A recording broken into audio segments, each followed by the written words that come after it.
Bueno, bienvenidos y bienvenidas al segundo ciclo de conversatorios de la Red de Estudios sobre Fronteras Andinas. Mi nombre es Estela Juste, soy investigadora de la Unidad Ejecutora en Ciencias Sociales y Regionales, la UESISOR del CONICET y la Universidad Nacional de Jujuy, y junto a la doctora Bianca de Marchi Moyano del Instituto de Estudios Internacionales de la Universidad Arturo Prat, Chile, y de las doctoras Andrea López y Ana Teruel, también de la Unidad Ejecutora en Ciencias Sociales y Regionales de CONICET y UNJU. Les damos la bienvenida y les comentamos que somos quienes desarrollamos la coordinación general de esta red y que también, bueno, para llevar a cabo las actividades de este año contamos con el apoyo de la doctora Ana Laura Elvir en el área de comunicación, y así también de Anaí Aramayo en informática y de Irina García en secretaría. Todas ellas forman parte también del equipo de la UESISOR. Este ciclo tiene como objetivo profundizar algunos temas centrales vinculados a las fronteras andinas, y con este fin hemos procedido a invitar a diferentes especialistas, varios de ellos que son miembros de nuestra red, para compartir sus estudios y conocimientos en este campo. Hemos optado por la modalidad de conferencias y esperamos desarrollar, bueno, varias al año. Esta es nuestra tercera conferencia. Ya nos han visitado virtualmente los doctores Eric Langer, Sergio González Miranda, y próximamente vamos a tener dos fechas interesantes que voy a pasar a comentarles. En el mes de noviembre, el día jueves 23 a las horas 11, vamos a tener la presentación del libro La frontera argentino-boliviana a través del tiempo, pobladores, saberes e historias, que es una obra muy nuevita de la UESISOR, en donde han participado diferentes miembros de la red que estarán presentes comentando ese jueves 23 sobre cómo ha sido la construcción de esa obra. Así que para agendar el día jueves 23 de noviembre a las 11 horas en formato virtual tendremos la presentación de esta obra, y luego el lunes 11 de diciembre cerraremos este ciclo de conferencias del año 2023 junto a la doctora Christine Hanfel, que nos acompaña hoy también, quien nos compartirá la exposición, la conferencia, perdón, denominada Corredores Andino-Amazónicos, un retrato histórico. Así que para agendar el lunes 11 de diciembre también en formato virtual.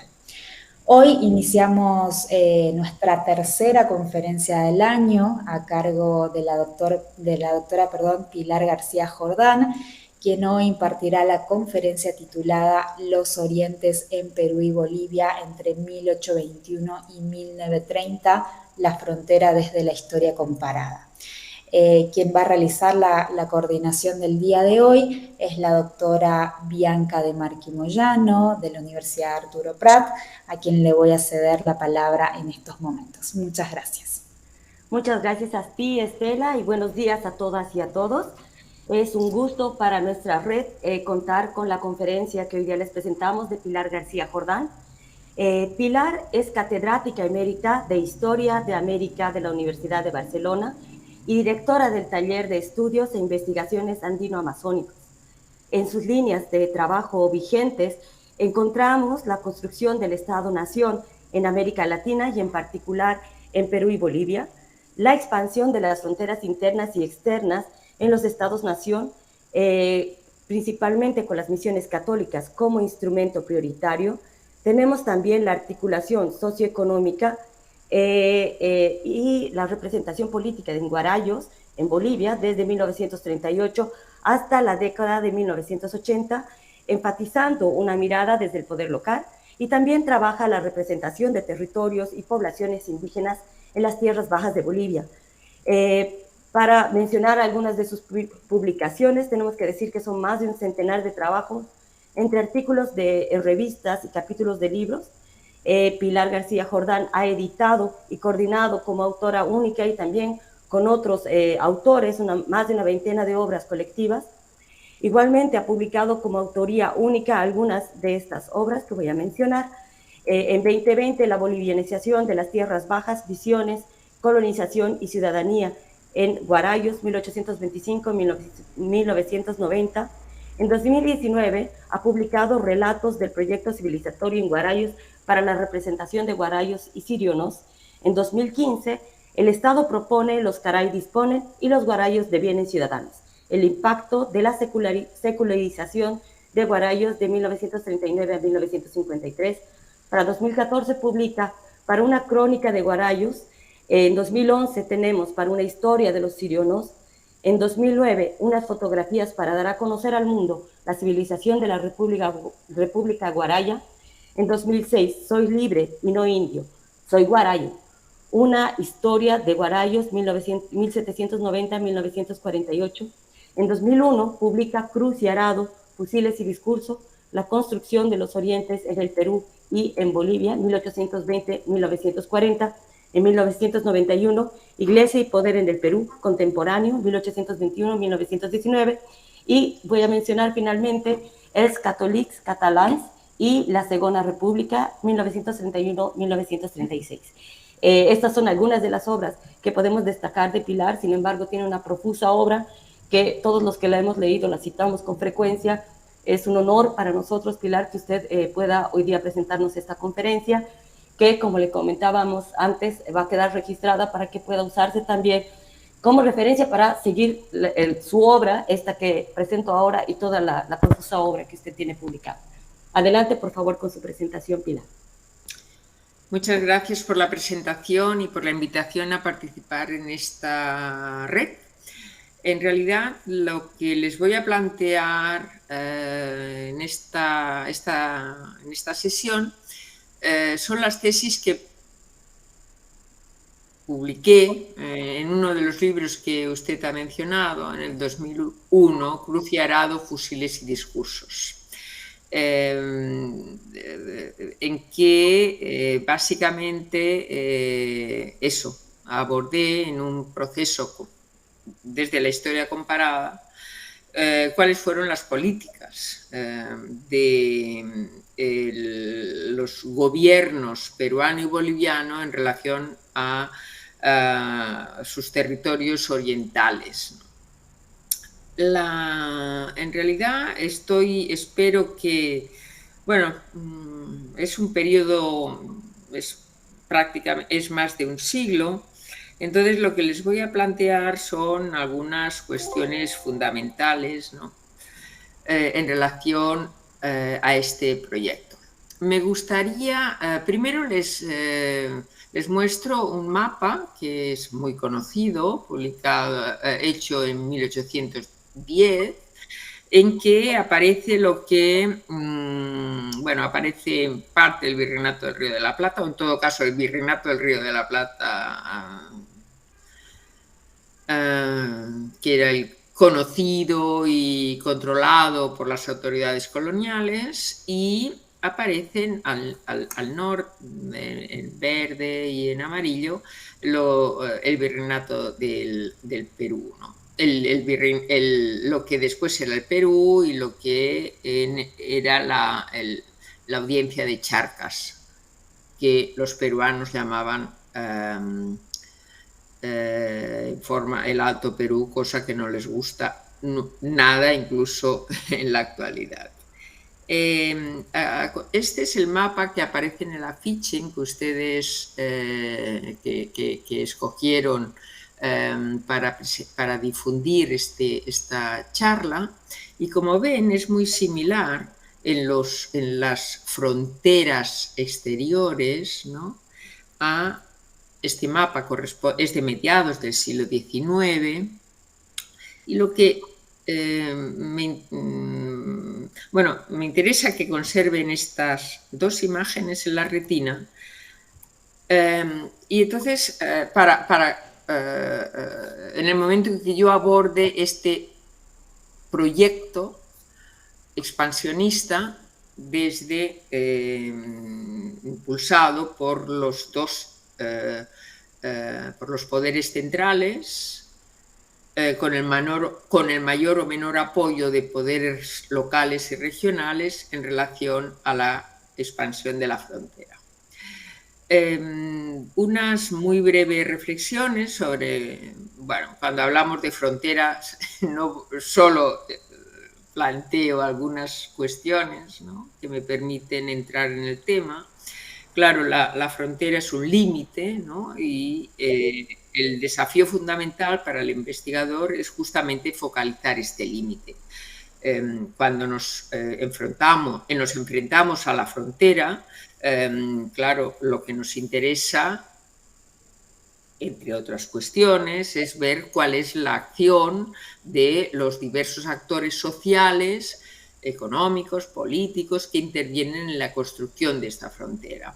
Construcción de la frontera que implica recurrir a un concepto que yo lo escuché por vez primera de un antropólogo argentino, un tal Alejandro Grimson, que seguro que ustedes conocen, que cuando hablaba de fronterización decía algo que, bueno, nosotros decíamos los historiadores, es la construcción de la frontera, pero que me pareció bien como él lo planteaba. Y, bueno, fronterización se entiende los procesos históricos a través de los que los diversos elementos de la frontera son construidos, reconstruidos, resignificados. Y estos actores que intervienen en la construcción, reconstrucción y resignificación de las fronteras son los que, bueno, Grimson llamaba agentes fronterizos, que conformaban estas sociedades fronterizas. En realidad, como les he señalado, a mí lo que me interesa aquí y ahora es plantearles estas políticas estatales desarrolladas por los gobiernos del Perú y Bolivia en relación a los considerados territorios fronterizos, entendiendo por tales, y así lo vemos en la terminología utilizada, tanto lo que hoy llamamos fronteras internas como fronteras externas, ¿no? Y en particular, mi perspectiva de análisis, los agentes fronterizos fundamentales son el Estado, los grupos dirigentes que controlan el Estado, diríamos así, y los grupos dirigentes regionales y locales. Les plantearé en todas las pantallas para que vean la comparación. Bueno, me interesa mostrarles, por un lado, los aspectos fundamentales, digamos, de la construcción del Estado-Nación en Perú y en Bolivia, para abordar posteriormente lo que yo llamo políticas orientalistas. Ahora llegaremos ahí. Cuando hablamos de la construcción del Estado-Nación, personalmente creo, para el periodo que nosotros estamos, el periodo que ocupa la charla, es desde la independencia hasta la década de los 30. En realidad, en el caso del Perú, hay tres grandes etapas, ¿no? Una primera del 21 al 44, en el que se da el mantenimiento del orden colonial, no hay cambios significativos, cambios sustanciales, ¿no?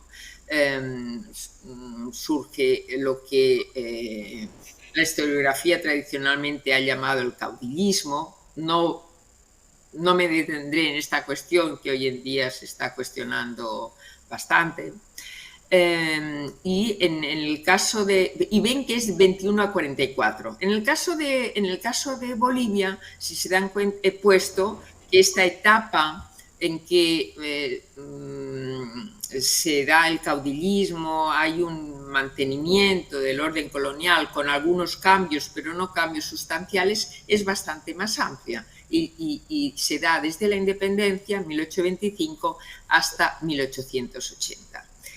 En el caso del Perú, el momento en el que, desde mi punto de vista, se dan las condiciones para que surja el Estado-Nación como tal, es decir, se impone un determinado proyecto de Estado, es la etapa que va entre el 45 y la Guerra del Pacífico, 1879-85. Es entonces cuando surge el Estado-Nación y básicamente promovida, digamos,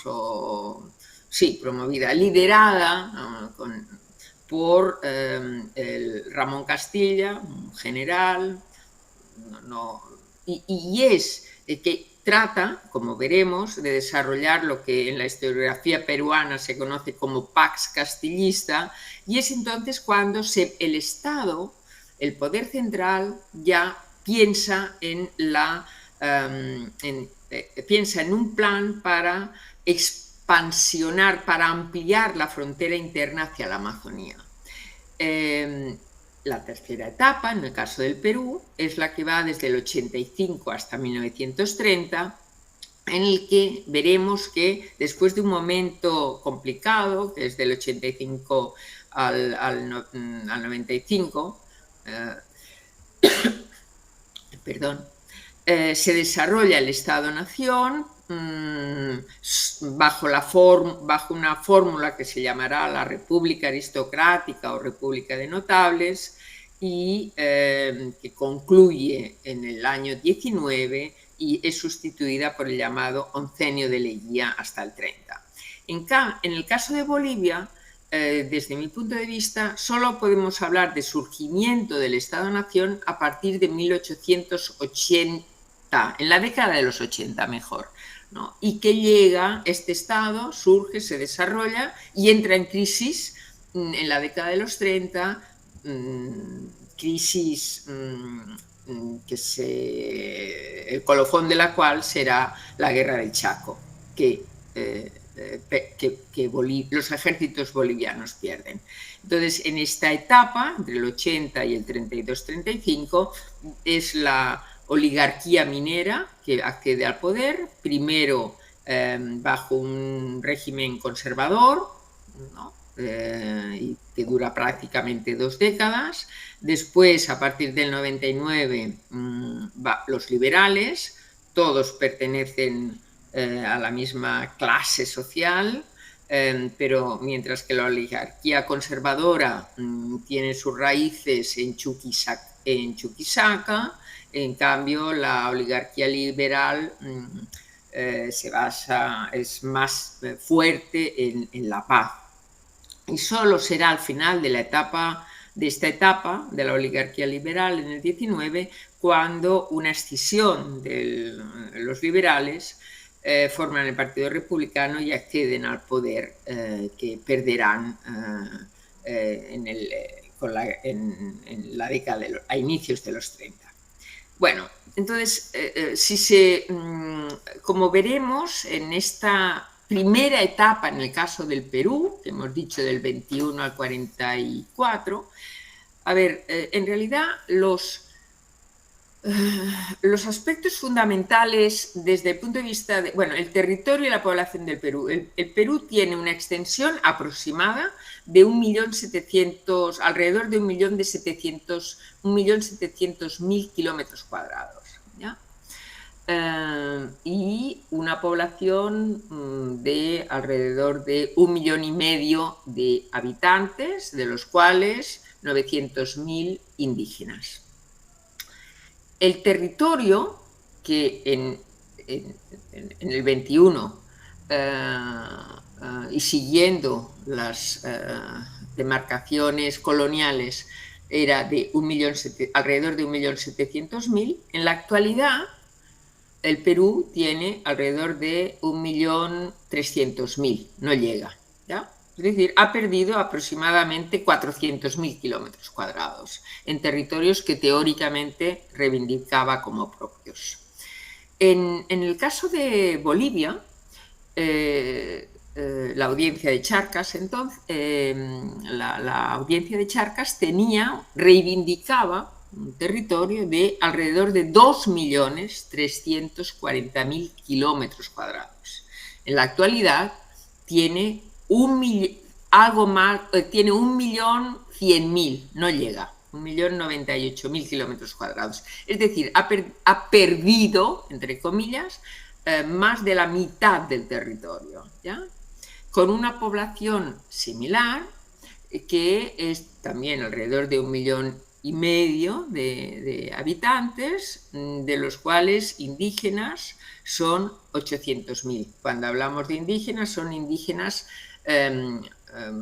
censados, digamos. No contamos ni en un caso ni en otro las poblaciones indígenas de tierras bajas no sometidas por el Estado colonial, ¿ya? Y por lo tanto tampoco por el incipiente Estado republicano. Bueno, desde el punto de vista económico, en el Perú estancamiento, en Bolivia también, características diferentes, pero estancamiento, crisis más acentuada incluso en el caso de Bolivia, inestabilidad política en ambos países, y en ambos países había extensos territorios, en el caso del Perú en el oriente, la Amazonía, en el caso de Bolivia, de la audiencia de Charcas, Bolivia, en la Amazonía y el Chaco, lo que yo denomino orientes bolivianos.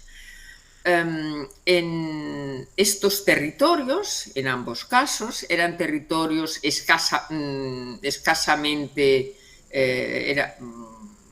desconocidos. No había presencia no había habido presencia significativa del Estado colonial, y no la habrá tampoco del Estado republicano.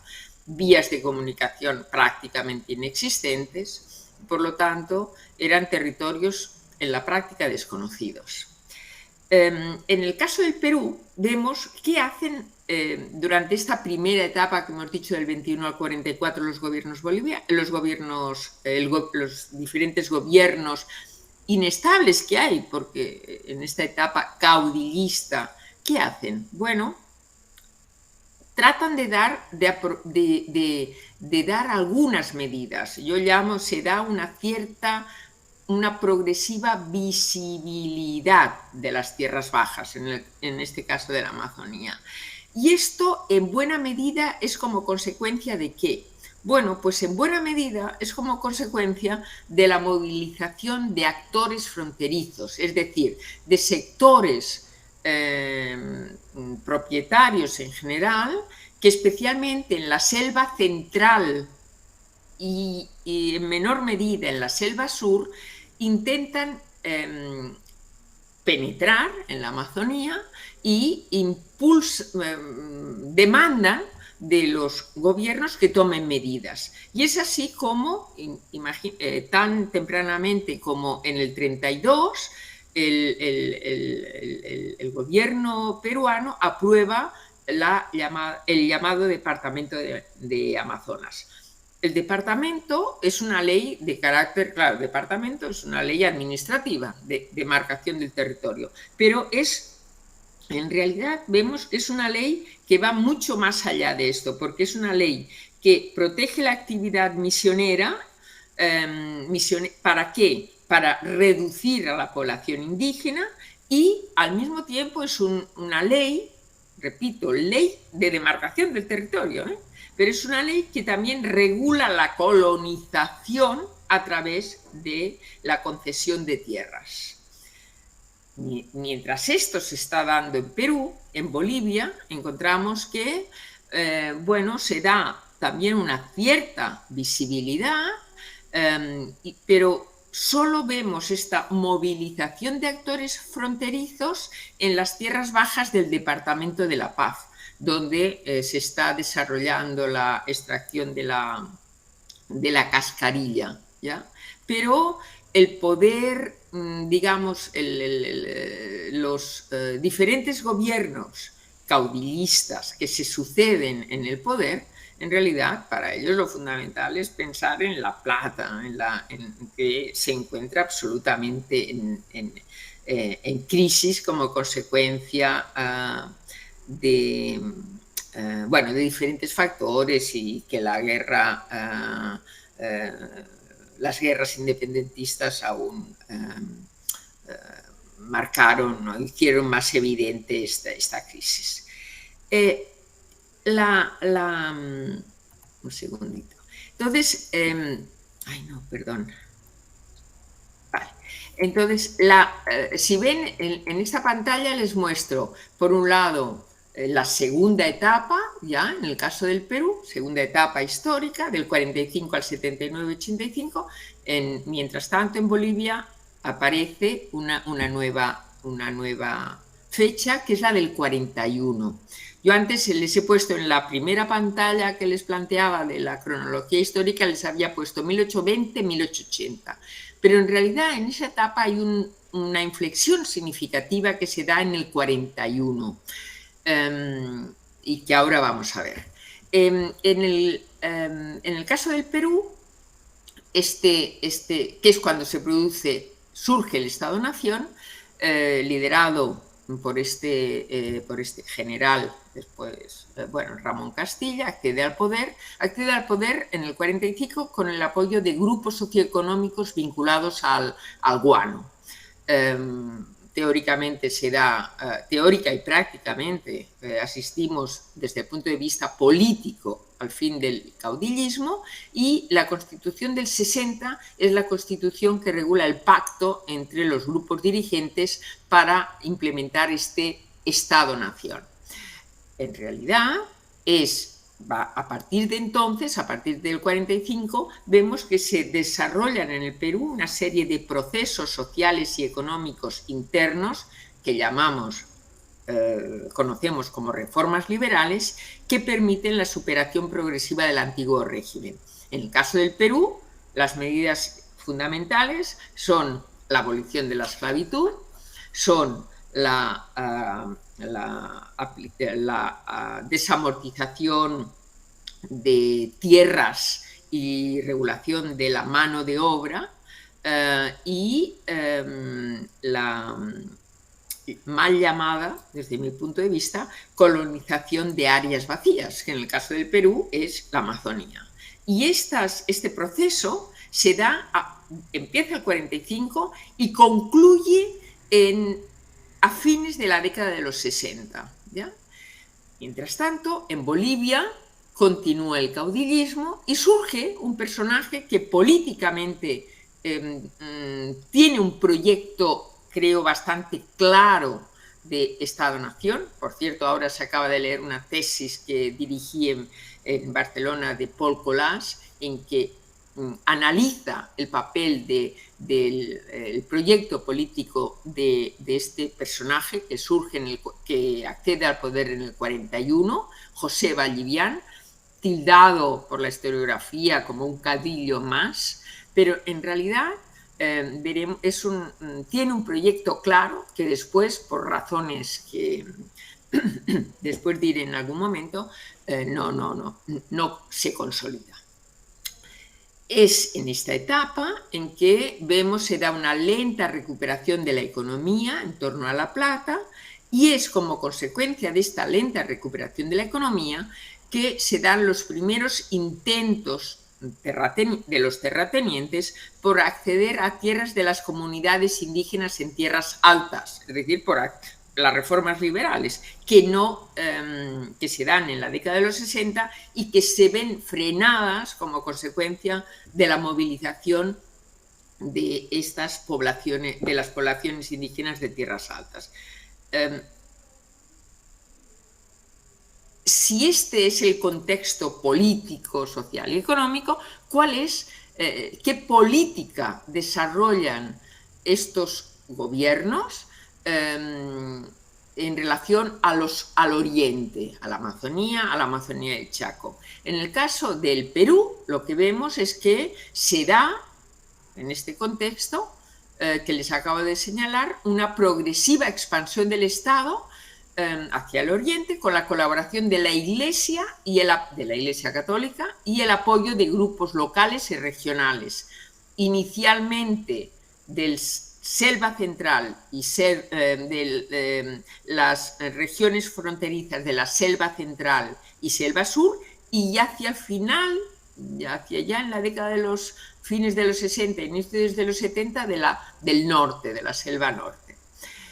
Los motivos de esta política orientalista, son geopolíticos, económicos, ideológicos. Cuando hablo de geopolíticos, me refiero a que se trata de expansionar, de ampliar la frontera interna y defender la soberanía externa, defender los límites territoriales de lo que consideran, de las regiones que consideran les pertenecen estos grupos dirigentes.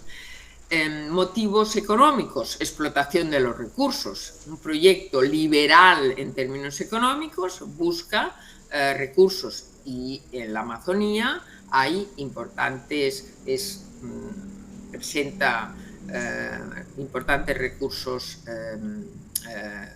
agrícolas, ¿no? Obviamente sabemos que la coca también está en estas regiones, y después ya aparecerá a fines de esta etapa la explotación del caucho. Pero motivos geopolíticos, económicos y en tercer lugar ideológicos. Es decir, en realidad todo grupo dirigente que aspire a consolidarse en el poder teóricamente debe demostrar, a sus pares, que es capaz de controlar territorio, población y implementar un proyecto modernizador en el orden liberal que se está desarrollando en el siglo XIX. Y para eso, los gobiernos que se suceden, el primero de Castilla, después de Echenique, después otra vez de Castilla, bueno, los gobiernos que se suceden, que están implementando reformas liberales, por lo tanto, dan toda una serie de medidas de carácter económico, primero y fundamentalmente, y en buena medida también social, pero fundamentalmente económico, requiere la colaboración de la Iglesia a través de las órdenes religiosas, y vemos cómo reaparecen los misioneros como vanguardia civilizadora y punta de lanza de la penetración en el Oriente. Como se había hecho en el pasado, hay algunos cambios, pero ese es el objetivo, ¿no? En el caso boliviano, a mediados de siglo, en el 41, accede al poder Vallivian, por cierto, con el apoyo de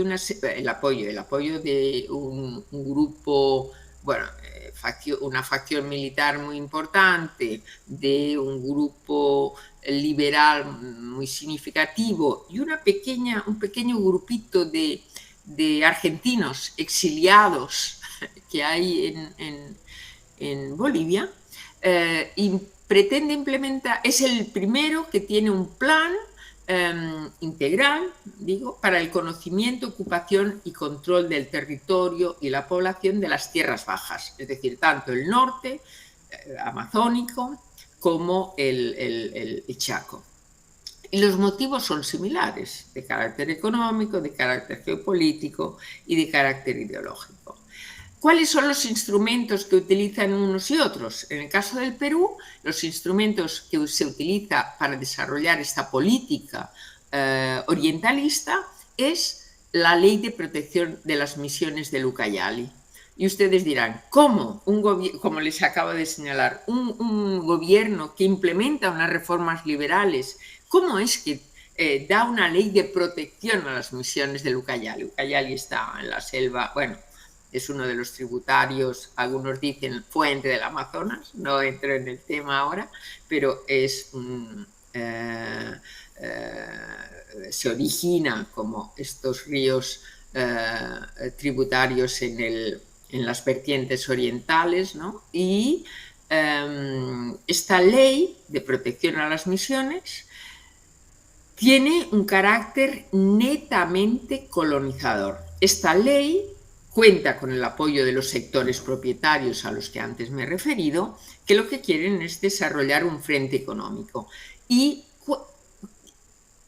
desde el punto de vista ideológico, ¿cuál es el argumento que se utiliza? Bueno, es deber de la nación proteger la civilización de los salvajes. Naturalmente, en esa etapa era clarísimo el binomio salvajismo frente a civilización. Entonces este grupo dirigente en el poder dice: es deber de la nación proteger la civilización. Pero claro, ellos lo que quieren, lo que pretenden es obtener el apoyo de la Iglesia, de las órdenes religiosas, para reducir a la población indígena no sometida por el Estado, hasta entonces propiciar esta penetración, esta expansión de la frontera interna, etc. En el caso de Bolivia, inicialmente Vallivian sí plantea, bueno, ellos había un problema muy importante que pesaba sobre la hacienda, sobre las arcas estatales, que era el ejército, ¿no? Entonces plantean la existencia de colonias militares, dicen, en las fronteras con los bárbaros, es decir, tanto en el norte amazónico como en el sur chaqueño, y aquí dan algunas medidas muy suaves, nada que ver con la ley de protección de misiones al Ucayali dada en el Perú. Piden el apoyo de los misioneros franciscanos, por cierto, única orden religiosa que estará vigente, que se le permitirá la actuación en Bolivia desde la independencia y hasta la década de los 20, de 1920. ¿Ya? Entonces, los misioneros surgen también como vanguardia civilizadora, pero aquí en realidad el Estado sí les dice que pide su ayuda, pero después pierde interés perderá interés. Inicialmente Vallivian lo plantea, pero después los años, cuando cae Vallivian, esto, digamos, los deja bastante solos, por decirlo en términos coloquiales. Y la medida importante que dicta Vallivian, muy importante, es la creación del departamento del Beni. Gran parte del norte, al norte de Chuquisaca, La Paz, Santa Cruz, bueno, gran parte de la Amazonía era un territorio, gran parte, repito, era territorio desconocido, no controlado, y Vallivian crea con una parte del norte amazónico el departamento del Beni, dando la ciudadanía civil, ¿ya?, a la población mojeña, donde estaban las antiguas misiones jesuíticas. Y esto se da en 1842, al segundo año de tomar el poder. En realidad, Vallivian también intenta inicialmente, como ahora veremos, fomentar exploraciones, pero en realidad, bueno, esto no tendrá no tendrá seguimiento, como vamos a ver ahora. ¿Cuáles son los ingredientes fundamentales de esta política orientalista en el caso del Perú? ¿Y cuáles en el caso de Bolivia? Bueno, en el caso del Perú hay cuatro ingredientes fundamentales. Expediciones públicas, es decir, financiadas por el Estado, por presupuesto público, y privadas también. Y hay expediciones donde, bueno, lo primero que se tiene que hacer, si te interesa expansionar la frontera externa y tal, es conocer el territorio, conocer la población, saber los recursos, y para eso es necesario explorar.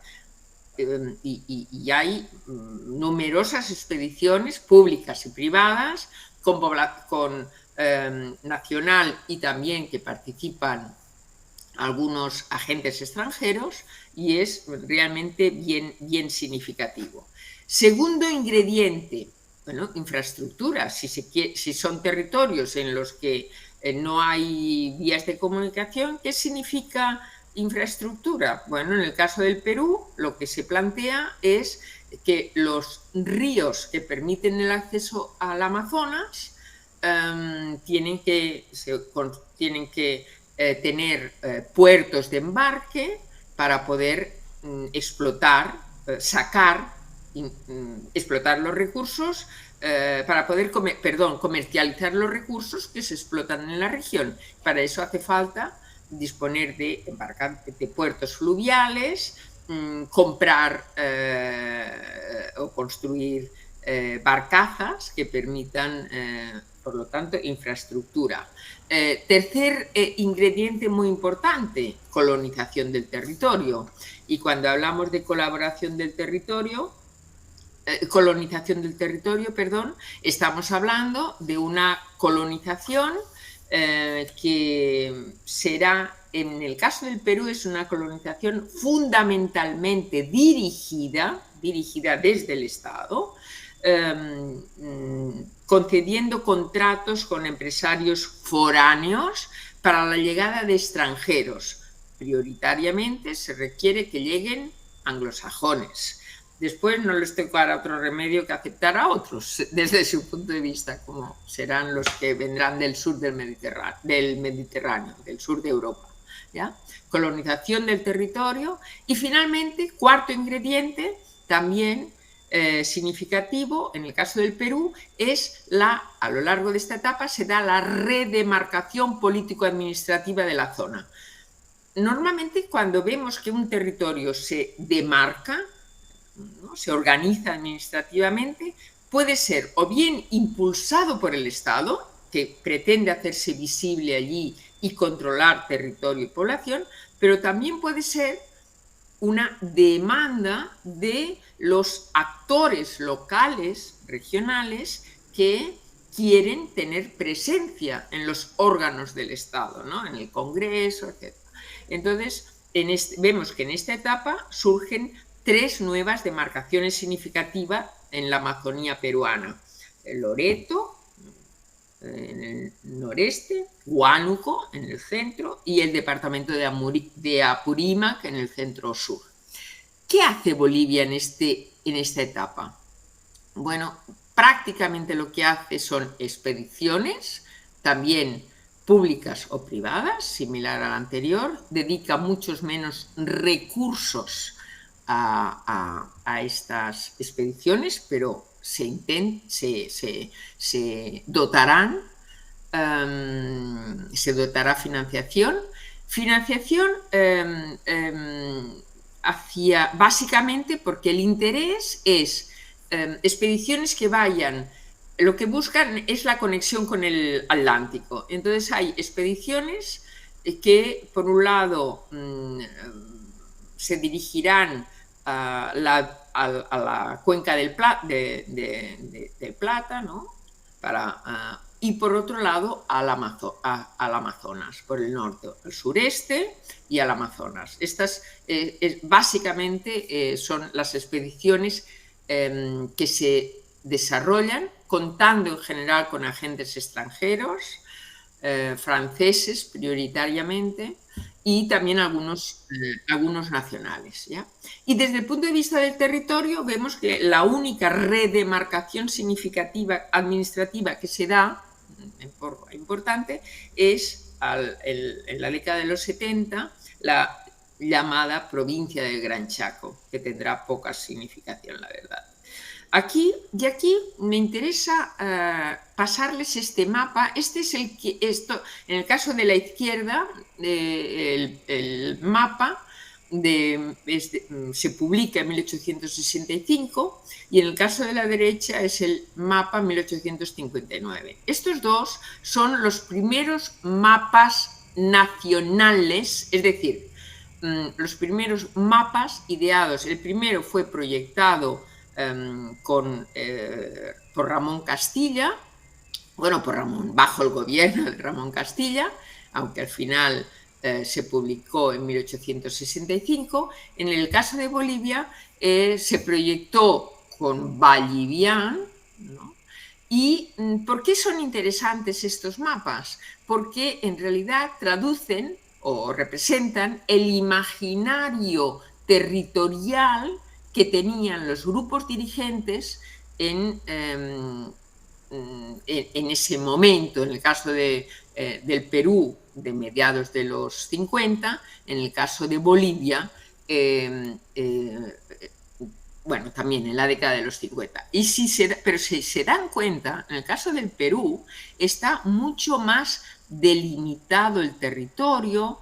Vemos, después lo veremos con detalle, se ven perfectamente, se ven bien, pero este es el mapa, es un mapa histórico en los dos casos que me gustaba utilizar para esta charla, pero están bien delimitados los departamentos, las llamadas provincias litorales que surgen en la Amazonía. Y en el caso del Perú, de Bolivia, como ven, aquí es bueno, como ven, lamento que no se pueda ver más grande, pero si después tiene una ocasión, se amplía, porque realmente hay territorios, sí, pero vemos que no hay poblaciones locales, no surge, y realmente el territorio realmente controlado en 1859 por el Estado boliviano, por el gobierno boliviano de turno, los gobiernos, es este territorio que marcamos aquí,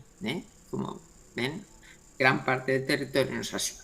Bueno, esta etapa del 45 al 79-85 en el caso del Perú se cierra en crisis, porque en realidad este proyecto de Estado-Nación entra en crisis en la década del 70, vinculado, no como consecuencia, pero vinculado a la crisis de la economía guanera, la mala gestión que se hace de la explotación del salitre, que será el que sustituirá a la explotación del guano, y en un momento, década de los 70, en que había accedido al poder un partido civil, a diferencia de todos los anteriores que eran jefes militares, y que el partido civil, que de hecho dio origen a la etapa civilista, y que en realidad llevaban un proyecto de modernización del territorio.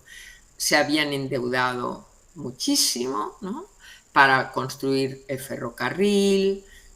Claro, y en un momento en que, como consecuencia de la crisis de la economía guanera, bueno, pues se encontraron al final en bancarrota, ¿no?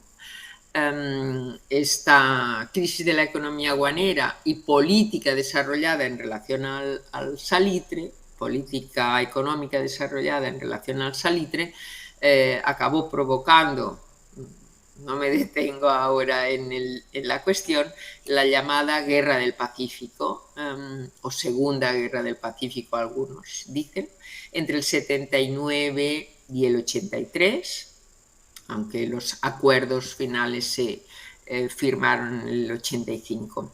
Guerra del Pacífico, que el Perú, los ejércitos peruanos son derrotados, y realmente es un golpe muy fuerte para el orgullo nacional.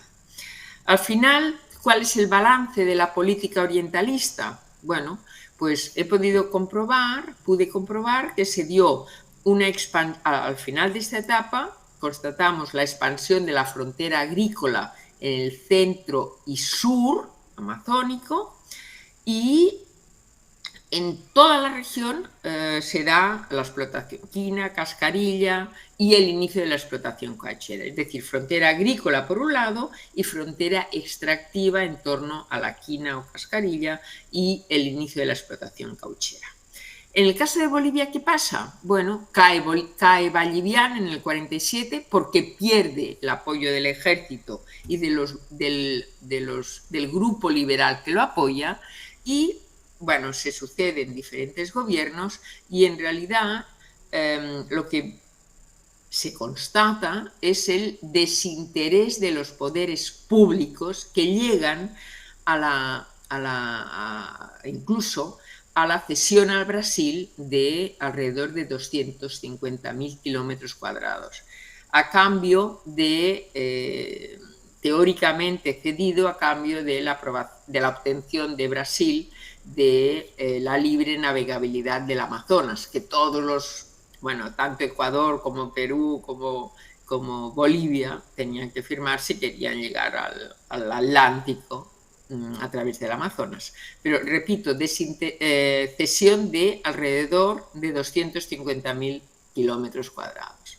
Yo digo frecuentemente a mis colegas, cuando se habla del gran conflicto de la pérdida del acceso al mar, yo digo, bueno, ustedes hablan mucho de la pérdida del acceso al mar y no les importa nada y no hay ninguna reflexión sobre la cesión, porque no pérdida como consecuencia de derrota militar, sino cesión al Brasil de una importante región del territorio que quedaba en el noreste, como veremos.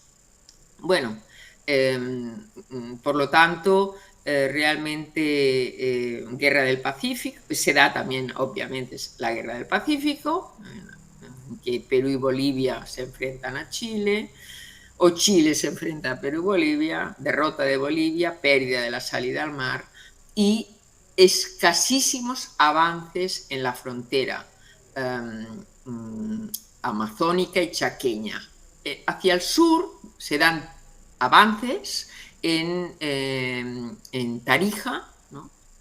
En la frontera con hacia la Argentina, pero realmente son muy pocos los avances. Y algunos avances en la frontera paceña, es decir, hacia el norte amazónica, y al norte, y en el Beni, pero realmente es poco significativa.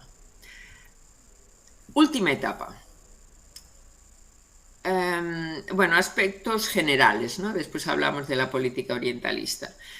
Bueno, en el caso del Perú nos encontramos, la Guerra del Pacífico hace que este Estado-nación entre en crisis, claro, y ahí vemos un resurgimiento del caudillismo, es decir, caudillos regionales, ¿no?, que representan élites regionales, al fin y al cabo, ¿no?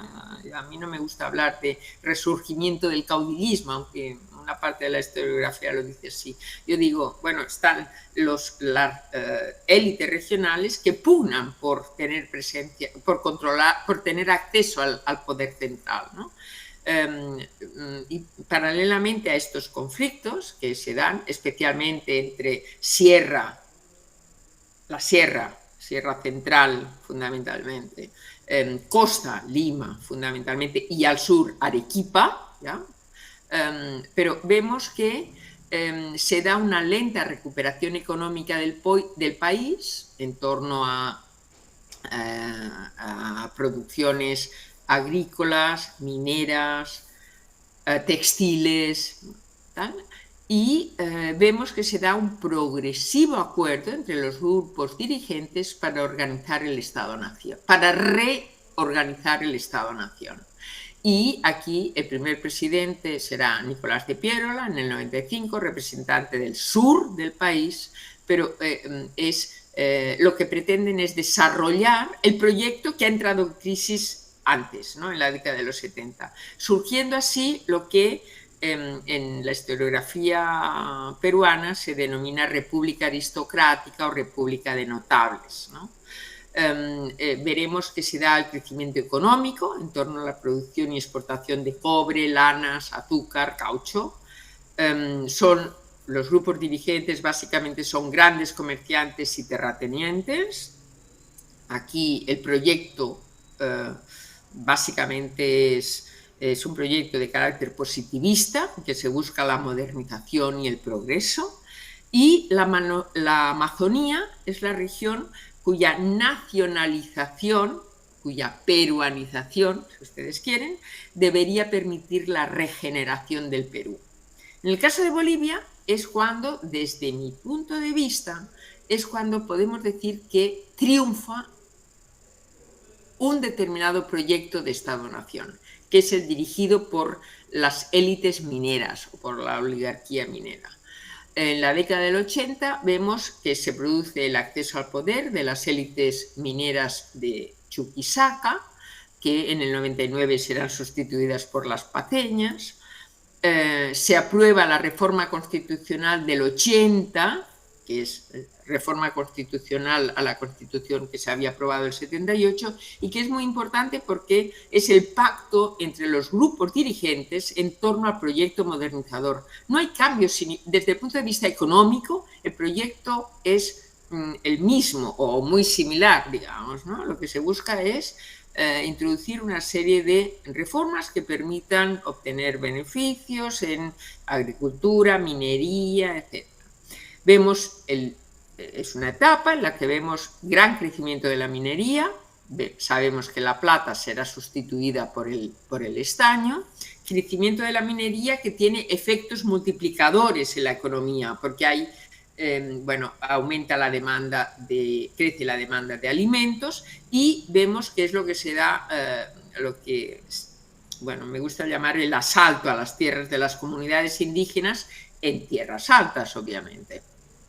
Y es entonces cuando se plantean las reformas liberales, es decir, que se dan varias décadas después de lo que se había dado en el Perú. Y vemos también que es justo en el 80, a partir de la década de los 80, cuando se da un cambio importante en la estrategia del Estado boliviano en relación a sus orientes, es decir, en relación a Amazonía y Chaco.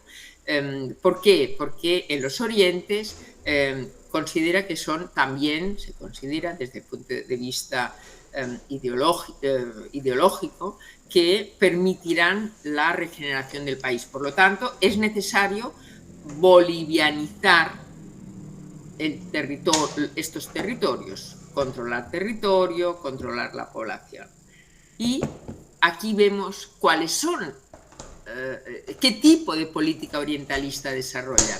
Bueno, en el caso del Perú, que ya ha hecho en la etapa anterior, había hecho expediciones, redemarcaba territorios, impulsaba la colonización, etc. Bueno, aquí lo que dice, bueno, ya hemos hecho avances significativos con estos aspectos, lo que hemos de hacer ahora es favorecer esta ampliación de esta frontera interna que vamos ampliando y poder defendernos, ¿no? Surgen una serie de... habrá una serie de conflictos, ¿no? Que algunos se resolverán por vía... Perdonadme un segundo.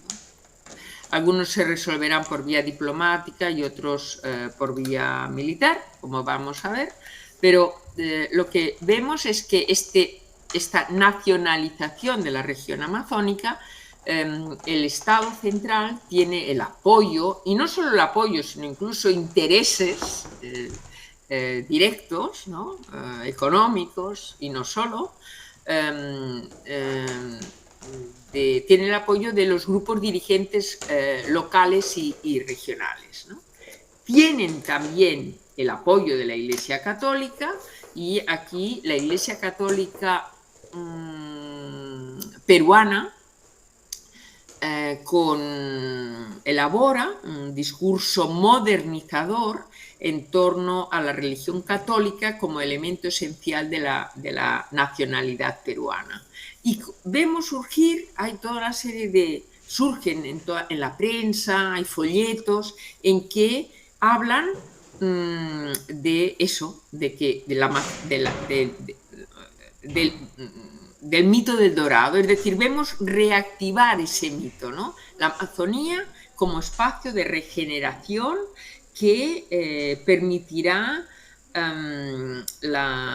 beneficiará a todo el país. El futuro del país es el control y explotación de la Amazonía.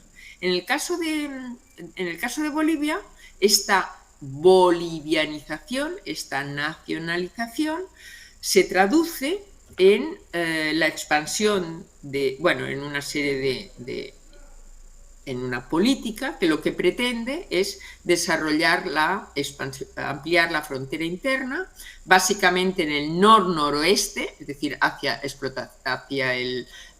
ríos en cuyas riberas hay caucho, y el sur, donde hay una presión muy importante para la explotación ganadera, fundamentalmente, ¿ya?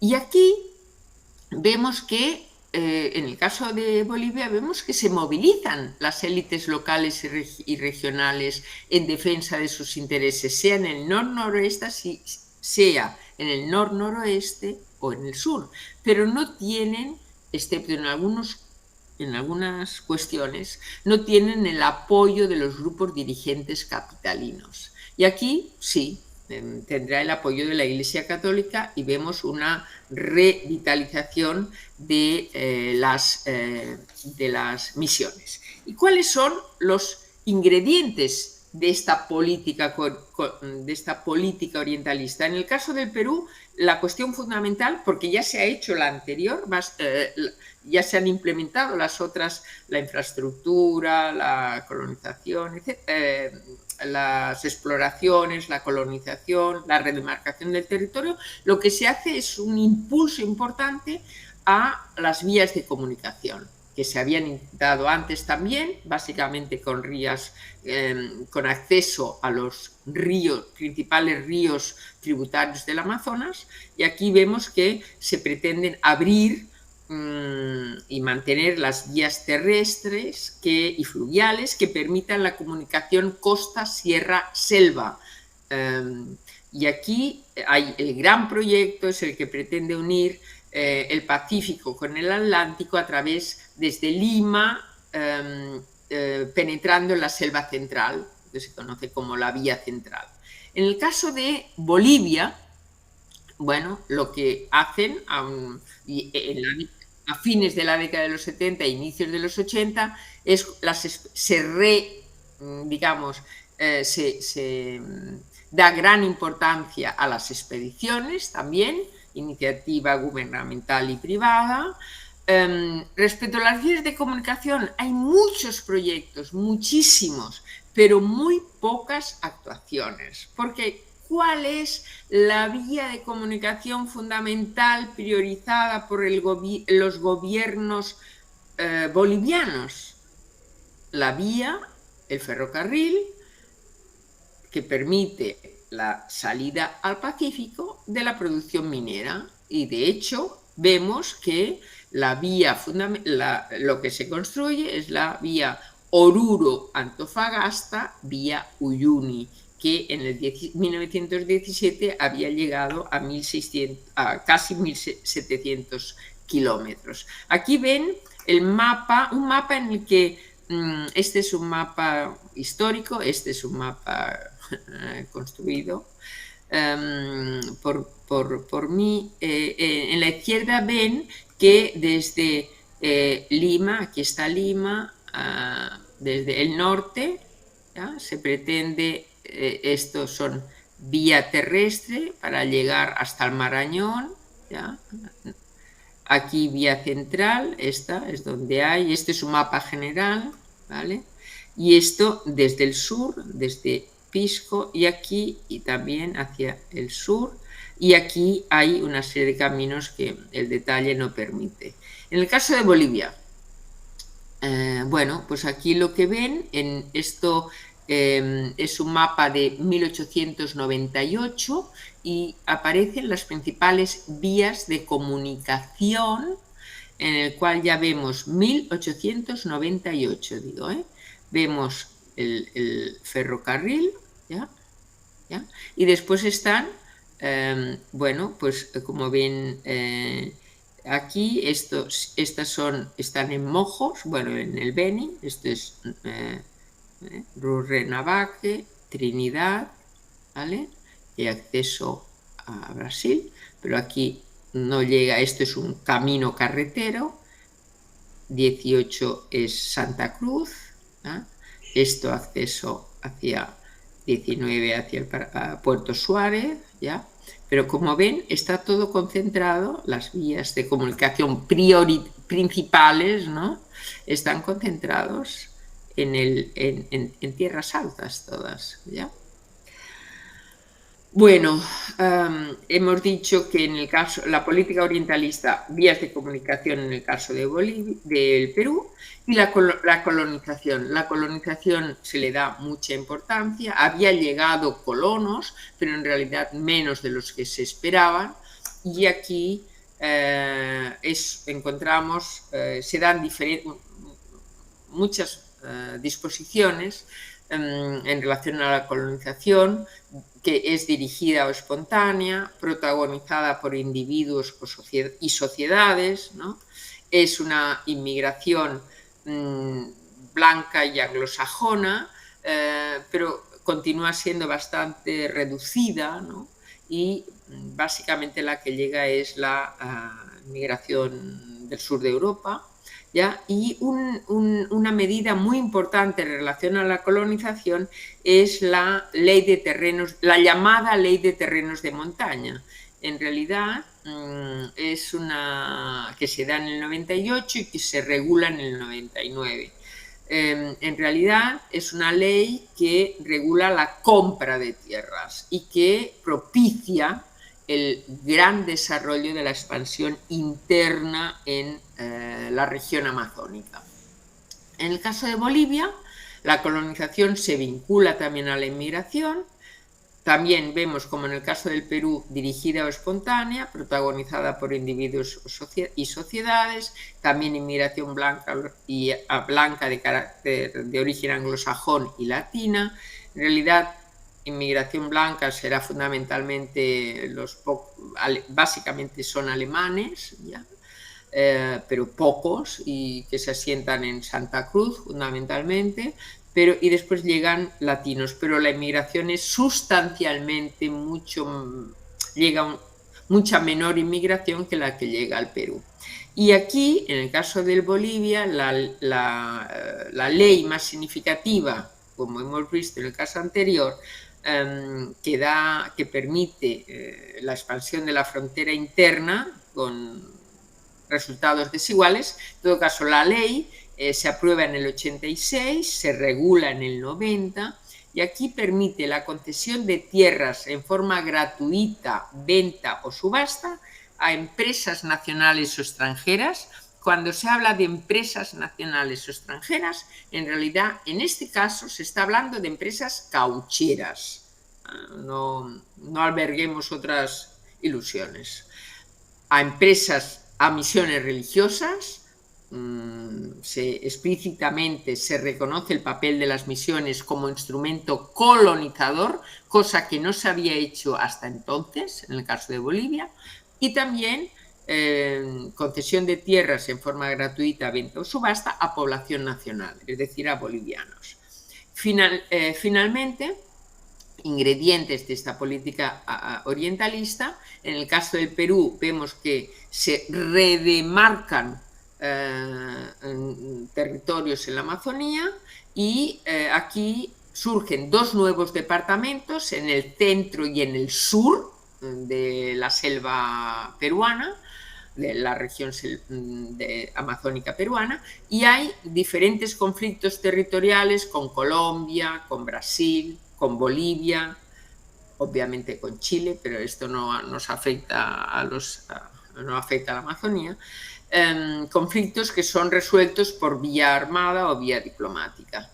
Y cuarto ingrediente muy importante es la institucionalización de las misiones. Recordemos que en el 45 se había dado la Ley de Protección a las Misiones, pero ahora se da el interés de los gobiernos de los gobiernos peruanos de fines del 19, el interés en obtener la colaboración de los misioneros es tal que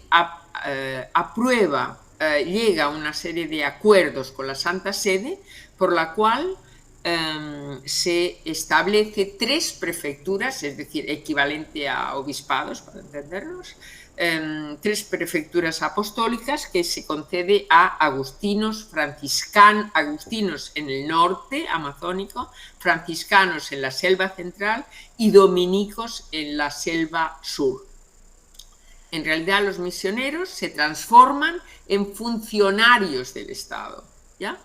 En el caso de Bolivia vemos también que se redemarca el territorio, se dan también conflictos territoriales resueltos por vía diplomática en el caso del Perú, pero las otras se resuelven por vía armada, perdiendo siempre los ejércitos bolivianos, básicamente primero con Brasil a principios de siglo en la llamada Guerra del Acre, ya al final de la etapa, pero es la Guerra del Chaco. Pero desde el punto de vista administrativo se crean lo que se llaman, no departamentos, pero delegaciones en el norte, en la zona cauchera, Madre de Dios y Purús, en el 90, y en el este y sudeste se crean 3 delegaciones. Es decir, el Estado pretende hacerse presente, pero ya les digo, ni en un caso, ni en el nor-noreste, ni en el este-sudeste, estas delegaciones se traducen en una acción del Estado en la región. Sí se obtiene el papel de las misiones, y aquí no se acuerdan, no se llegan a acuerdos entre gobiernos, entre el gobierno boliviano y la Santa Sede, pero sí que surgirán prefecturas apostólicas en diferentes zonas hacia el norte, en la Amazonía, y hacia el sur, en el Chaco. Bueno, estamos llegando al final de esta charla, y les he traído aquí 2 mapas. Aquí ven a la izquierda, ven los territorios. La extensión, no estoy de acuerdo con algunos datos, pero en todo caso, en realidad, si ustedes recuerdan el primer mapa y el mapa de Raimondi, que puedo pasar, del Perú, el mapa de Raimondi, no, el mapa de Castilla, que se hace ordenado por Castilla y que ya surge con Mariano Paz Soldán, en realidad era muy similar a todo este territorio. Tenía un poquito aquí, un poquito, llegaba a esta punta, pero por ejemplo, toda esta zona que aquí dice cedido al Brasil, en ese mapa este territorio ya no estaba. Es decir, que la imagen que tenían los gobiernos peruanos se aproximaba mucho más a lo que es el Perú actual, digamos, ¿no? Este es el Perú actual, ya habiendo cedido esto a Chile, esto a Bolivia, esto y esto al Brasil, esta región, este al Brasil y este a Colombia, después del llamado escándalo del Putumayo y conflicto de Leticia, etc. En el caso de Bolivia, si se dan cuenta, este mapa, bueno, no les he pasado el primer mapa de 1800, un mapa que se hace en el 27, pero porque no era un proyecto del mapa, no representaba el proyecto de las élites, que al final imponen el proyecto de Estado-Nación, pero como ven, el mapa, la Bolivia actual es esta, ¿ya? Es el espacio en blanco, y aquí vemos, bueno, y esto aquí, ¿ya? Entonces, claro, han perdido prácticamente, bueno, que se pierde en diferentes momentos históricos, ¿no? El último, como repito, la Guerra del Chaco, en que se pierde todo esto, se pierde desde la perspectiva de Bolivia, el territorio que queda, bueno, en el Chaco, básicamente frente al Paraguay y frente a la Argentina.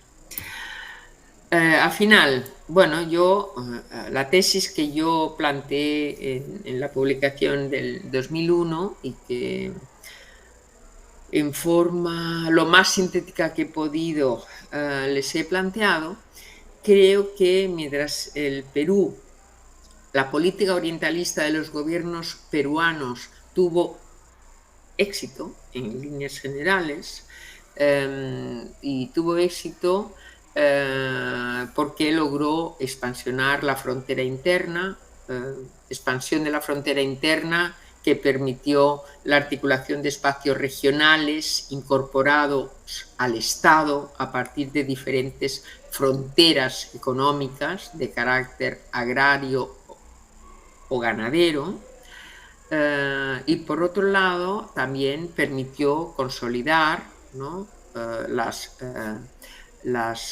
los límites fronterizos en la Amazonía, con algunas pérdidas, como hemos señalado. Pero si este éxito, desde mi punto de vista, esta política orientalista, tuvo éxito, es porque, desde mi punto de vista, por un lado, había un proyecto de Estado-Nación más temprano, proyecto de Estado-Nación que tuvo el apoyo de grupos regionales, de estos agentes fronterizos, muy importantes en el caso de la selva central, en menor medida de la selva norte y de la selva sur, pero muy importante. Y al final de esta etapa, que cerramos en la década de los 30, la Amazonía dejaba de ser una región desconocida, pasaba a incorporarse al Estado-Nación y aquí formaba parte, del Estado-Nación, y aquí vemos en la década de los 30 ya había muchas instituciones públicas y privadas que estaban en la Amazonía. En el caso de Bolivia, yo creo que la política desarrollada por los gobiernos bolivianos fue un fracaso. Se da una cierta expansión de la frontera interna en la etapa en la que estamos hablando ya. Se da una cierta expansión de la frontera interna en el noroeste y en el sur, pero se dan pérdidas territoriales impresionantes en la Amazonía y el Chaco.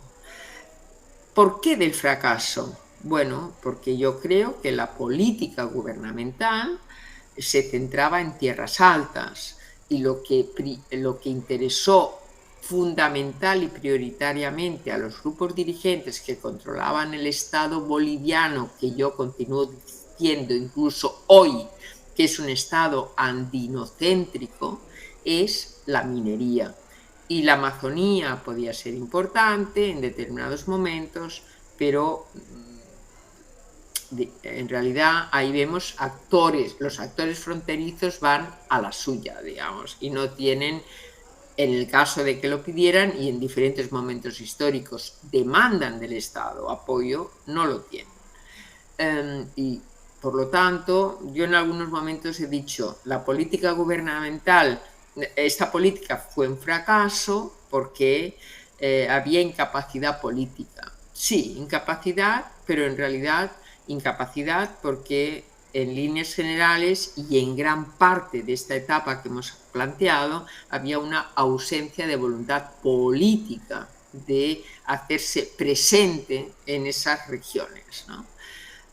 Y en la década de los 30, cuando concluimos, estas tierras bajas continuaban siendo en buena medida marginales y aún hoy en día vas a la Amazonía, vas al Chaco y puedes ver las grandes diferencias que hay entre tierras bajas, grandes diferencias que hay entre tierras bajas y tierras altas, y la percepción por gran parte de los habitantes de tierras altas, la percepción de tierras bajas como territorios, especialmente relacionado a la Amazonía, pero no solo, como territorios y poblaciones selváticas. Y esto casi hasta hoy, ¿ya?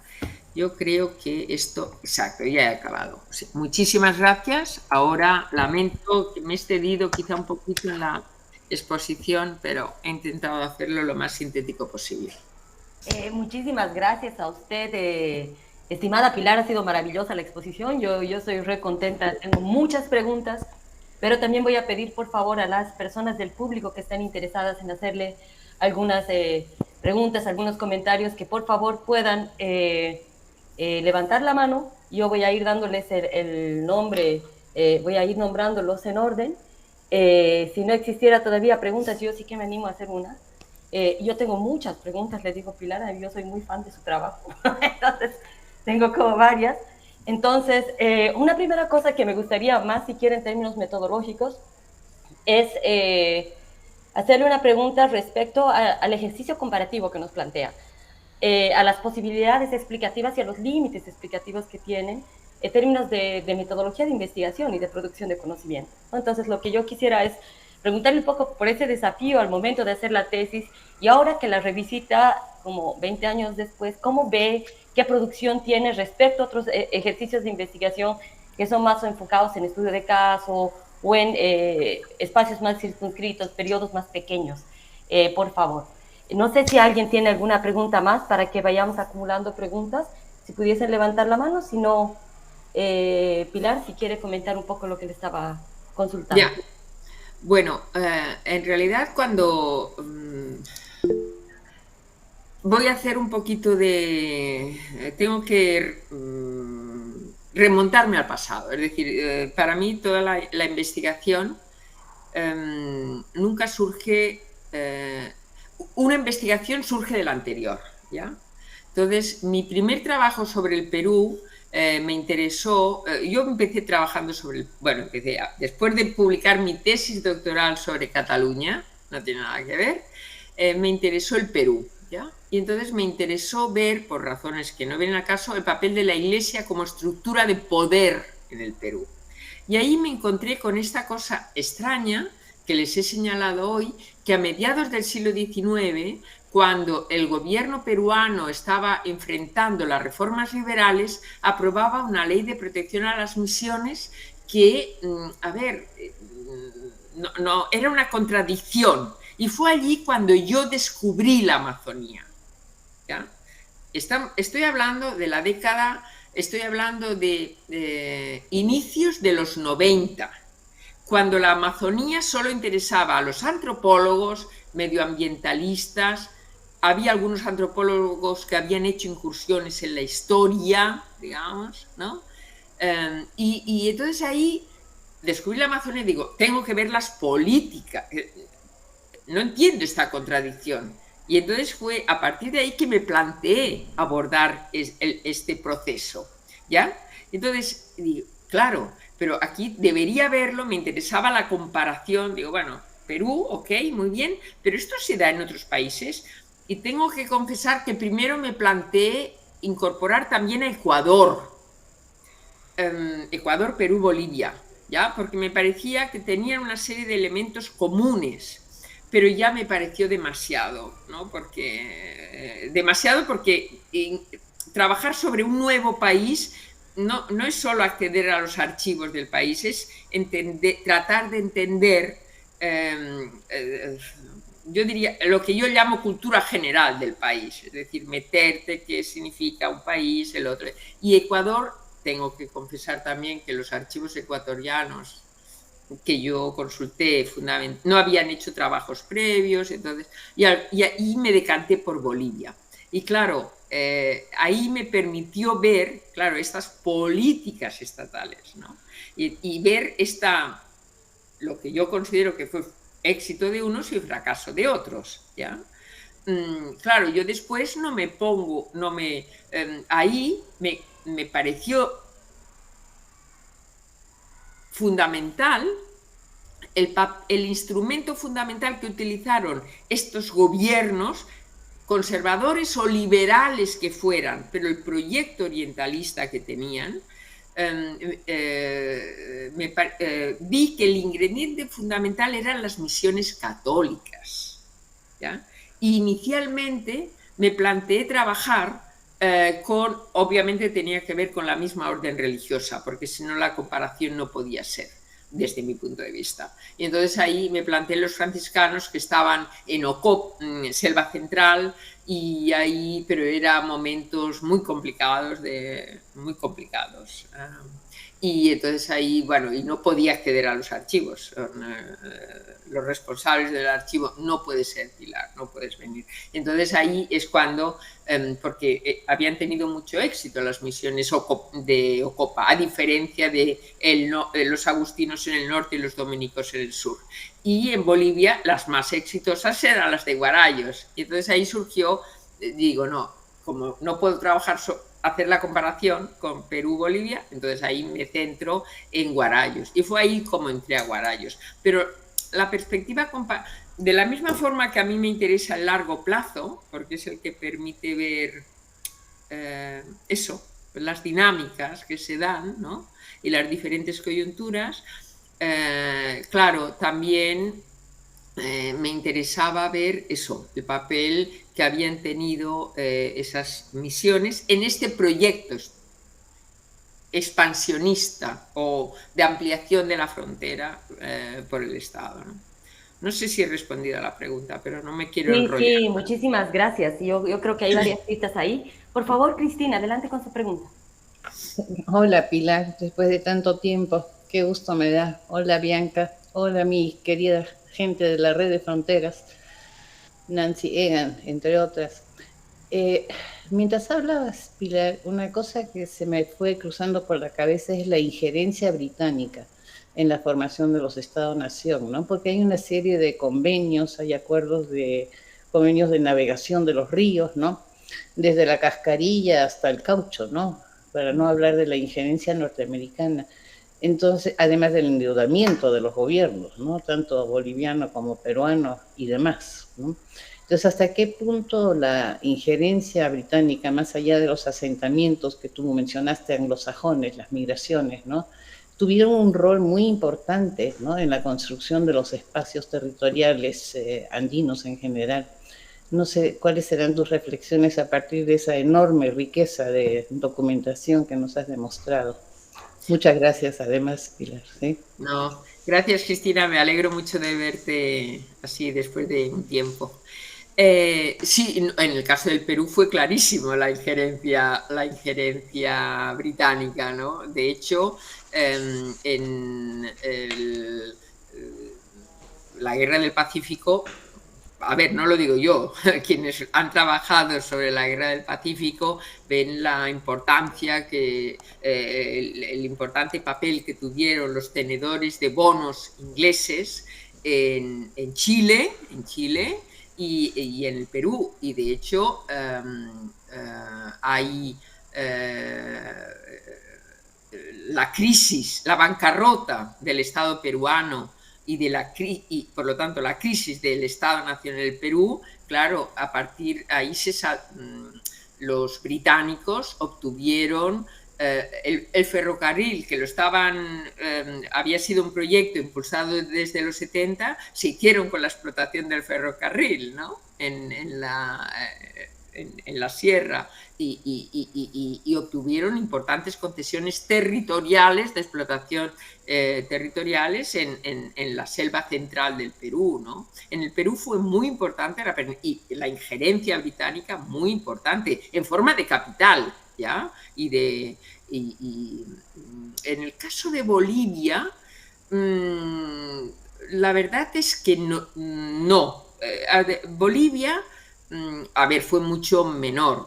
A ver, Inglaterra, por lo que yo sé y por lo que yo he trabajado, lo que buscaba le interesaba comerciar con todos los países y llegar a acuerdos con cada uno de ellos, ¿no? Divide y vencerás, para decirlo. Y veo, hizo algunos intentos de obtener explotación del guano en la década de los 40, en el litoral, bueno, en la zona de Arica, ¿no? Ahí hay una...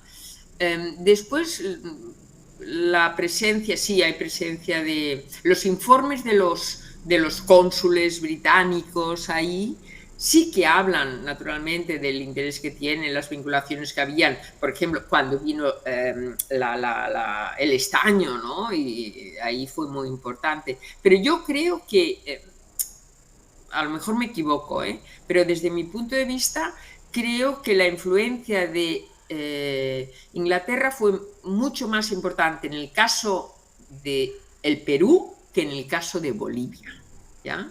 Bolivia creo que era una pieza menor, mucho menor en relación al Perú, ¿ya? Esta es mi posición, no sé. Muchas gracias, Pilar. No sé si Cristina, usted tiene alguna consulta más, alguna réplica sobre lo que ha comentado. Bueno, no hay mucho que replicar porque estoy totalmente de acuerdo. Yo tengo una consulta más. Voy a aprovechar que hay el espacio. También hay una pregunta de Jimena. Voy a hacer primero... No, Jimena, por favor, adelante. Después yo ya me guardo mi pregunta. Por favor, adelante. Hola, muchas gracias por por la charla. Muchas gracias. Tengo mucho que preguntar. Yo me estoy fijando en la historia de la Amazonía Alta, pero en la región norte del Perú, del este del Perú, en la parte de Lamas, Moyobamba. Y tengo dos preguntas, pero yo veo más colonial hasta principios del 19, fines del 18. Entonces tengo dos preguntas. Una pregunta es, ¿cómo es que los portugueses y esta presión de toda la vida de los portugueses presionando la frontera, su propia frontera hacia el este, para ellos, para el oeste, confrontados con el otro empuje de la frontera agrícola hacia el oeste, si eso lo ve, o sea, ¿cómo lo ve usted si existe esa presión cuando ve los archivos? Y la otra es si también ve, porque durante el periodo colonial se ve mucha diferencia entre la alta Amazonía y la baja Amazonía, la región de montaña y la baja Amazonía, pero yo siento que eso, mientras más pasa el tiempo, como que esas divisiones geográficas tan importantes y de ver la importancia de la elevación, como que eso se pierde. Entonces quisiera saber qué reflexiones tiene a partir de eso. Muchas gracias. Gracias. A ver, por lo que yo sé, en el caso del Perú, bueno, dos cosas. Alta, baja Amazonía. Claro, en el caso del Perú, sabemos ya que en la época colonial hubo una penetración significativa, ¿ya? Y entonces había como cabezas puente, digamos, ¿no? Núcleos de población que yo creo que fueron significativos, ¿vale? Cosa que cosa que sucede en el caso de Bolivia, pero solo en las misiones jesuitas, ¿ya? Pero con una diferencia muy significativa, y es que mientras en el Perú estas cabezas de puente, o como le queramos llamar, había también una población, yo digo blanco-mestiza, no sé, blancos y mestizos. En el caso de Bolivia, en las antiguas misiones jesuitas, ¿no? Habla Trinidad, San Borjas, bueno, varias poblaciones que había, Santa Ana. La población blanca mestiza era minimísima, digamos, era muy reducida. Por lo que se refiere a penetración portuguesa, a ver, en el caso de Bolivia es clarísimo, ahí, porque Bolivia, a diferencia de los países digamos de herencia española, ¿no? De colonización española, allí se defendió, como sabemos todos, el uti possidetis, y los brasileños pasaron soberanamente, dijeron, ¿qué uti possidetis? Aquí la frontera es de quien la ocupa, ¿no? Y entonces, claro, en el caso, por las explotaciones económicas que tenían los portugueses, la penetración hacia el sur, hacia Bolivia, digamos, hacia la audiencia de Charcas, era mucho más significativa en diferentes zonas. Moyobamba, yo en el caso de Moyobamba, francamente, no lo sé. Yo ahí no he observado, en lo que yo he trabajado, presión. Aparte de que Moyobamba es una de las poblaciones donde había una población blanco-mestiza más dinámica. Y esto lo vemos muy bien ya en la década de los 1840. Si no recuerdo mal, porque estoy hablando de memoria, son cosas que yo vi hace años, pero ahí yo me encontraba el obispado. A ver, el obispado conocía, había por las visitas episcopales, habla de las diferentes zonas, la movilización de gente de Moyobamba que reclama del Congreso, ¿no?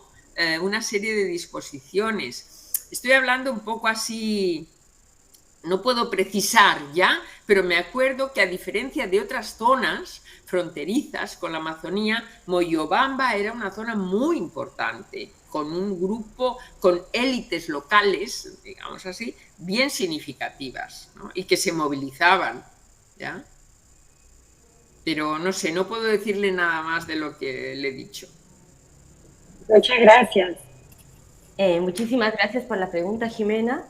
Después hay algunas preguntas que están apareciendo aquí en el chat.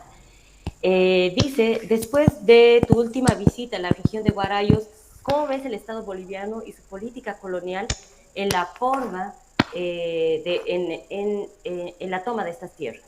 Es Javier Mendoza quien hace la consulta. Ay, cómo veo el Estado boliviano. Bueno, muy complicado, la verdad. Yo creo que, a ver, yo he estado viendo periódicamente, he estado visitando Guarayos y el norte de Santa Cruz, y en realidad, claro, ahí desde el momento en que el MAS pretendió llegar a todas las poblaciones, a todas las regiones de la media luna, lo que en Bolivia se conoce como la media luna, claro, esa incursión del MAS ha provocado desde hace ya, bueno, desde hace 2 décadas, una fracción, una ruptura al interior de los diferentes movimientos y organizaciones indígenas, de las cuales probablemente, digo probablemente, no sé, no soy politóloga, ¿no? Pero si el MAS logra, ¿cómo diría? Si al interior del MAS logra consolidarse una vía más institucionalizadora, tendrá éxito, yo creo, el proyecto del MAS. Porque en realidad lo que el MAS pretende es ser el MNR del siglo XXI. Yo esto lo tengo clarísimo, ¿no? Y entonces yo encuentro en diferentes zonas que he conocido los políticos de diferentes partidos a nivel local, en el momento en que acceden al poder, claro, una vía para... tienen que negociar con el Estado central, ¿no? Para obtener recursos tienen que negociar con el Estado central. De ahí se da una cierta, bueno, pues eso, colaboración con el MAS, digamos, ¿no? Porque es la fuente para obtener recursos. Y las poblaciones locales, en muchos casos, esto les parece bien. Estoy hablando no como estudiosa de la historia, estoy hablando como persona ciudadana que observa y ve cómo se moviliza la gente, escucha los discursos y cómo se actúa, ¿ya? Bueno, no sé, habrá que ver mucho aquí cómo es un momento bastante interesante en el caso de Bolivia, porque ahí está por ver las élites cruceñas qué hacen, ¿no? Frente al gobierno Arce. Pero la verdad es que no puedo hablar como estudiosa social o científica social, no puedo hablar en estos términos porque no tengo los elementos para hacerlo. Lo siento, Javier, que no pueda ser más explícita. Muchísimas gracias, Pilar. En todo caso, creo que son criterios bien interesantes también para pensar el proyecto contemporáneo de Bolivia. Yo personalmente tengo como muchas cuestiones como estudiosa del territorio boliviano que parten a partir de esta lectura comparada que me parece muy, muy interesante y muy potente. Le agradecemos mucho las respuestas, muy puntuales, todas ellas estimulantes. Y bueno, sin más, yo le doy paso a Estela para que cierre este espacio. Yo me voy a guardar las preguntas porque si no nos extendemos demasiado y algún rato, Pilar, seguramente nos encontraremos y le haré las consultas en vivo. Entonces, por favor, Estela, adelante con el cierre. Gracias. Bueno, muchas gracias, Bianca. Antes que nada, agradecerle la enorme generosidad y el tiempo de la doctora Pilar para compartir con nosotros su conocimiento, todo el resumen de la labor de tantos años, ¿no? Así que desde ya y en nombre de todos los que componemos la red de estudios sobre fronteras andinas, agradecerle esta enorme generosidad para con nosotros. Las puertas de la red siempre están abiertas para que venga a compartir con nosotros o a proponernos actividad, así que desde acá súper predispuestos. También agradecerles a todos y a todas las que se quedaron a acompañarnos y a escuchar atentamente y que también tomaron la iniciativa de participar. Despedirlos ahora hasta el próximo encuentro. El próximo encuentro va a ser la presentación del libro el día 23 de noviembre próximo. Vamos a estar enviándoles la invitación como siempre vía digital y luego en diciembre nos reunimos para escuchar también a Christine Hanfeld cerrando este ciclo de conferencias de este año. Así que sin más, agradeciéndole nuevamente a Pilar y a todos los aquí presentes, nos despedimos hasta el próximo encuentro. Hasta luego, hasta la próxima. Chao, gracias, chao. Chao, chao, gracias.